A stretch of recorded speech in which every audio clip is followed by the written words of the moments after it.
আমার কলকাতা নিউজ, কথা হবে সামনাসামনি।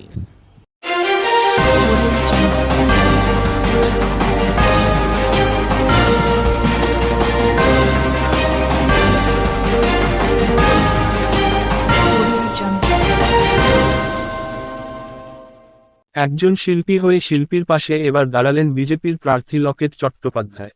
রাজনীতির ঊর্ধ্বে উঠে গিয়ে একজন মানুষ হিসেবে আমি বলতে পারি, যেভাবে বিধায়ক কাঞ্চন মল্লিককে কল্যাণ বন্দ্যোপাধ্যায় সকলের সামনে গাড়ি থেকে নামিয়ে দিলেন তা সম্পূর্ণভাবে অপমানজনক।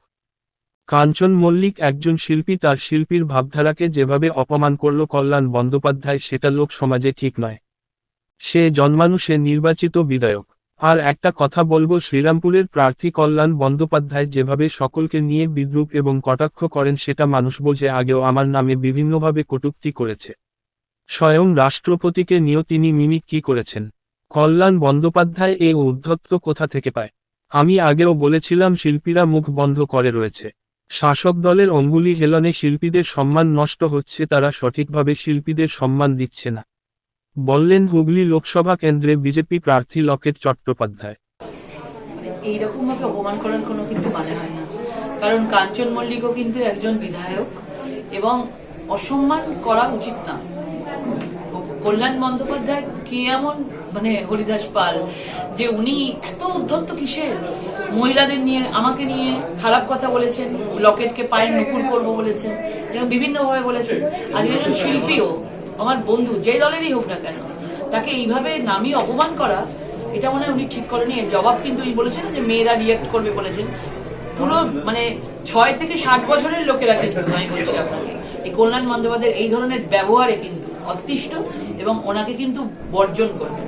আমি অন্তত যে কোনো জায়গারই কাঞ্চন প্রার্থী হোক, কিন্তু আমি এই অসম্মানটা কিন্তু ওনাকে যেটা করেছে, খুব অন্যায় করেছেন।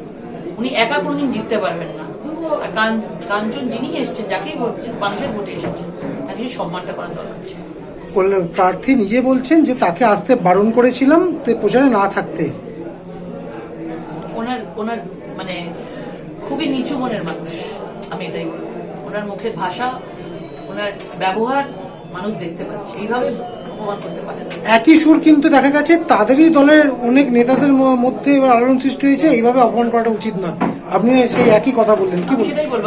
আমি রাজনীতির কোনো রং দেখে বলছি না, মানুষ হিসাবে বলছি। যে কোনো জায়গায় একজন বিধায়ককে, তার দলের কর্মীকে এইভাবে চোখ কাটা, উনি একজন শিল্পী, তারও একটা নিজস্ব জায়গা আছে। কি ভাবেন তাদেরকে, শিল্পীদের সেইভাবে গাড়ি থেকে নামিয়ে দেবে, এটা কিন্তু উচিত। আপনি তো বিগত দিনে বলেছিলেন যে শিল্পীরা ঠিক মতন জায়গা পাচ্ছে না, শাসক দলের অঙ্গুলি হেলনে সবুজায়ন হয়ে গেছিল।